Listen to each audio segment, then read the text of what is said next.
The scariest GTA myths and legends of all time.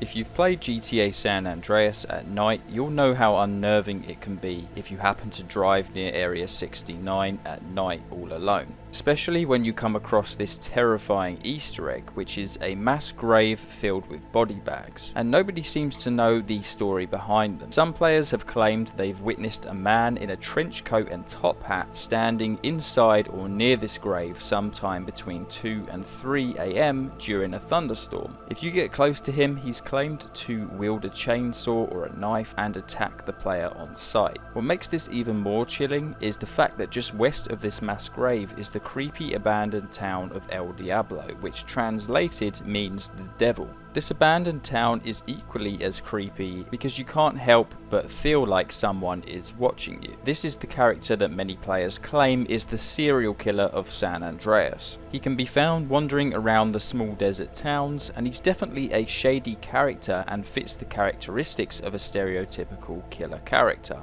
But we're going to move on to number 2 now, because that's nothing compared to this next one. Some players say that if you explore the countryside area of the map at night on foot, you will get a mysterious phone call anytime just before dawn. Who is this?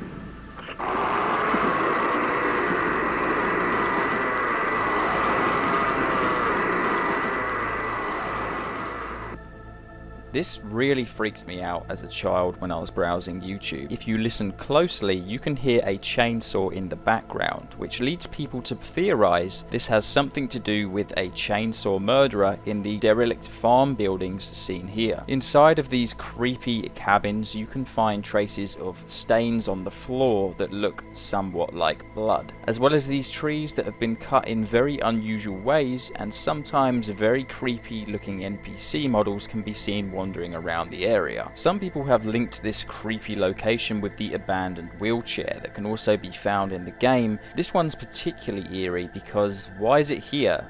Why is there no one in it? And where did they go? This is the character that many people believe is the chainsaw murderer. We travel now to GTA Vice City, and takes place within the eerie, large hallways of the Vassetti mansion, once owned by drug kingpin Ricardo Diaz. Now, in the story of GTA Vice City, we take control of this mansion after killing Diaz ourselves. However, after completing this mission and wandering the Vassetti mansion past midnight, some players claim that Diaz can be heard walking the hallways and that his ghost can be seen walking upon the balconies. The idea of wandering a huge mansion on your own at night is unsettling enough as it is. Even worse if you get a strange feeling that you're not alone. Not only that, but if Tommy stands still for a long period of time, it's been claimed that the camera will start to focus on things around the room. If you stand there long enough, some people claim the camera will start getting closer to Tommy and your health will begin to start going down slowly. You might think this is ridiculous, but this wouldn't be the first time a ghost has been added to the GTA series. Within the deep, dark subway systems of Liberty City, sometimes a strange character dubbed the Ratman can be seen running away from the player and killing homeless people below the surface of the cold night skies. Despite the name, this is not half man, half rat, and instead a nickname, as the conditions the Ratman lives in within the subway system is similar to a rat tunnel. While exploring some of the tunnels, sometimes blood splatters and strange stains can be found on the floor. And sometimes the homeless characters that live down there can be found running away screaming or dead.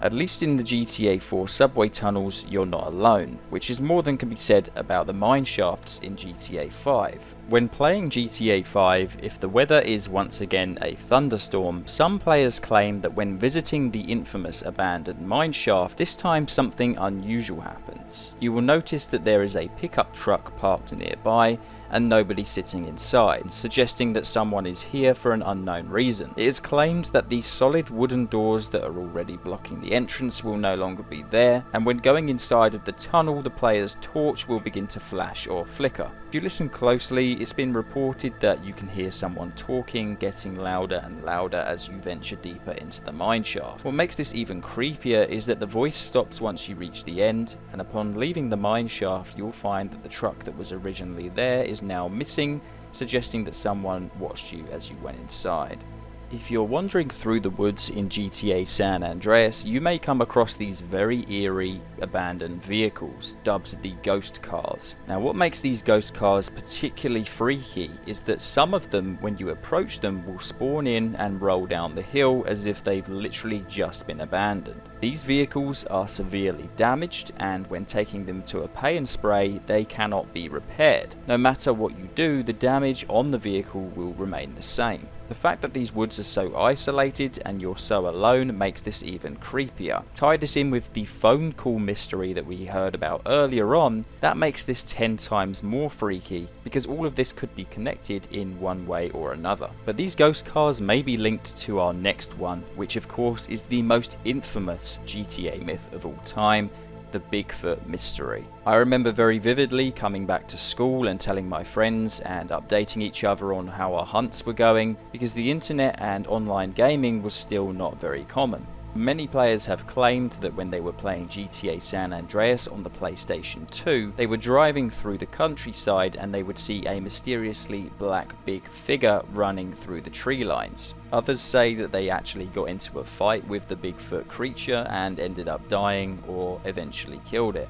However, most of the accounts of Bigfoot claim that they saw him far away in the distance, and when they got closer to him, he would then flee away. This whole time, while most players were searching in the deep woodlands of San Andreas, they may have been looking in the wrong place the whole time, because many players claim that the most active area to find him is actually on Mount Chiliad.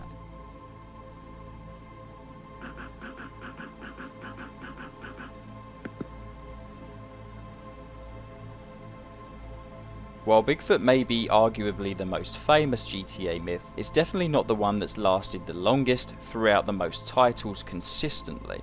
The award for the #1 myth in the GTA series is of course going to be aliens and UFOs, which is something that's been present since Grand Theft Auto 3 and took off very steeply during the days of GTA Vice City. In GTA Vice City, the only reference really made to UFOs is the fact that you can actually find one used as a movie prop at the movie studio. But that didn't stop people from theorizing these strange lights in the sky and sightings they apparently had on their games back in the day.